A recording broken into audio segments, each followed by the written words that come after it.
Hello दोस्तों, आज की कहानी है याज जिस्म का भाग 72। वर्णिता के पिता डॉक्टर साहब की बातों का कोई जवाब नहीं देते। उन्हें 2 प्रकार की गोलियां खाने को देते हैं। वर्णिता उन्हें पानी के साथ खिला देती है। इसके बाद डॉक्टर उन्हें एक इंजेक्शन उनके हाथों में लगाते हुए कहते हैं, लोखंडे साहब, आप थोड़ी देर में नॉर्मल हो जाएंगे। ये इंजेक्शन दे रहा हूँ, सुबह तक आराम कीजिए। वर्णिता के पिता सिर्फ सिर हिला देते हैं। डॉक्टर साहब वर्णिता, दादी और अजीत को भी चले जाने को कहते हैं। तीनों थोड़ी देर में डॉक्टर के साथ साथ कमरे से बाहर निकल जाते हैं। वर्णिता अपने कमरे में आकर बिस्तर पर लेटकर रोने लगती है। वह सोचते कि पापा को मेरी प्रेगनेंसी की बात सुनकर शौक लगा और बीपी हाई हो गया।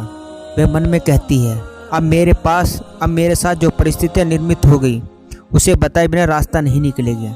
इसलिए मैंने समय रहते पापा को बता दिया। उन्हें बुरा जरूर लगा होगा, पर मेरे भविष्य के लिए ज़रूरी था।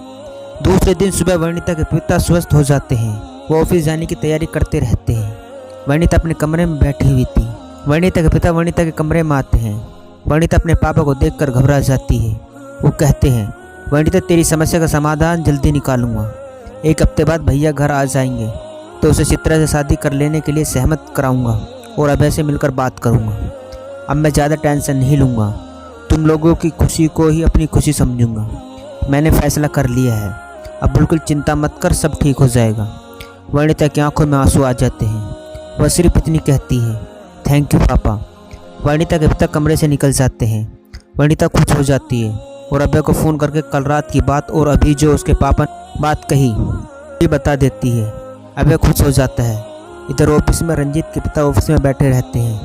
तभी संध्या का पति विनय पाटिल चैम्बर में प्रवेश करता है और उन्हें गुड मॉर्निंग सर कहता है और चेयर पर बैठ जाता है। वह अहमदाबाद से कल रात को ही लौटा था। उसने चांदखेड़ा थाने से रंजीत की मां का वो आखिरी सुसाइड नोट की प्रतिलिपि प्राप्त कर चुका था। रंजीत के पिता कहते हैं, आओ विनय, कब आए? विनय अपने बैग से एक लिफाफा जिसमें 4 पेज की सुसाइड नोट की कॉपियाँ थी रंजीत के पिता को देते हुए कहते हैं, घर आते तक रात के 11 बज गए थे। बज गए सर। रंजीत के पिता लिफाफा लेते हुए कहते हैं, ओके गुड। जिस काम को करने के लिए बेचारा रंजीत अहमदाबाद जा रहा था उसके साथ बहुत बड़ी घटना हो गई, जिससे उभरने के लिए 3 माह से ज़्यादा का समय हो गया। वो काम तुमने कर दिया, बहुत बहुत धन्यवाद। विनय कहता है, अरे सर, इसमें धन्यवाद बोलने की क्या बात है, मैंने अपनी ड्यूटी निभाई है। रंजीत के पिता कहते हैं, विनय, तुम्हें नहीं मालूम इस लेटर का मैं और रंजीत कितने बेसब्री से इंतज़ार कर रहे थे। विनय कहता है, सर, मैं आपको क्षमा चाहूँगा क्योंकि सुसाइड नोट को मैंने पढ़ लिया। दिल दहलाने वाले दुखद घटना थी। रंजीत के पिता कहते हैं, कोई बात नहीं विनय, तुमसे हमारी कौन सी बात छुपी है। मैं रात को फुर्सत में इस लेटर को पढ़ूंगा। कहते हुए ड्रायर में अपने बैग को निकाल कर लिफाफे को उसके कवर में डालकर रख देते हैं। तभी अटेंडेंट कॉफ़ी लेकर आ जाता है। रंजीत के पिता कॉफ़ी पीते हुए कहते हैं, विनय, इस बीच हमें देहरादून जाना होगा। मुझे चित्रा से मिलना है। चित्रा के पेट में रंजीत का बच्चा पल रहा है। उसे यहाँ दिल्ली लाकर उसकी डिलीवरी करवानी है। तुम तो जानते ही हो रंजीत और चित्रा की कहानी। चित्रा को बहू का दर्जा दिलवाना है। विनय कहते हैं, हाँ ये तो ठीक है, पर रंजीत सर मान जाएंगे? रंजीत के पिता कहते हैं, मान जाना चाहिए। मुझे ऐसा लगता है कि संध्या कल रंजीत को मोबाइल देने गई थी। उसने मुझे बताया कि रंजीत की बातों से उसे लगा कि वह पहले वाला अय्यास रंजीत नहीं है, उसमें बदलाव आ गया है। बिना कॉफ़ी की चुस्की लेता हुआ कहता है, अगर बदल गया है तो उसमें समझाने से ज़्यादा शायद मान जाए तो अच्छी बात है। रंजीत के पिता, दूसरी बात, चित्रा का भाई अभय गवर्नमेंट इंजीनियर कॉलेज में BA मैकेनिकल के 2nd ईयर यानी 4th सेम में पढ़ता है। उसका और वर्णिता लव अफेयर चल रहा है। वर्णिता उसे बहुत पसंद करती है। तुम उससे मिलकर बात करो और मेरे पास लेकर आओ। मैं उससे पर्सनल मिलना चाहता हूँ। विनय कहते हैं, ठीक है सर, मुझे 2 दिन का समय दो, मैं अभय से आपकी मुलाकात करा दूंगा। थोड़ी देर बाद विनय चैम्बर से निकल जाता है और संध्या आ जाती है। संध्या को ऑफिशियल डॉक्यूमेंट्स और फाइलों पर हस्ताक्षर चाहिए था। इधर हॉस्पिटल में रात के 8:30 बजे रंजीत के पिता और वर्णिता रंजीत के लिए रात का खाना लेकर आते हैं। वर्णिता को देखकर रंजीत को कुंदन की बात याद आ जाती है कि वर्णिता अभय से प्यार करने लगी है।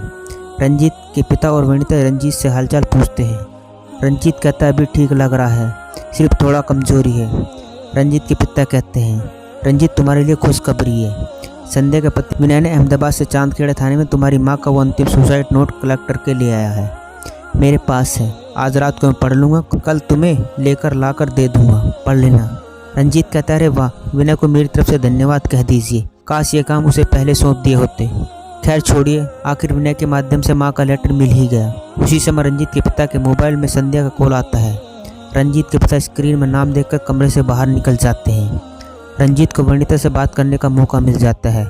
वह वर्णिता से कहता है, वर्णिता आखिर तुमने अभय को प्यार करने लगी है ना?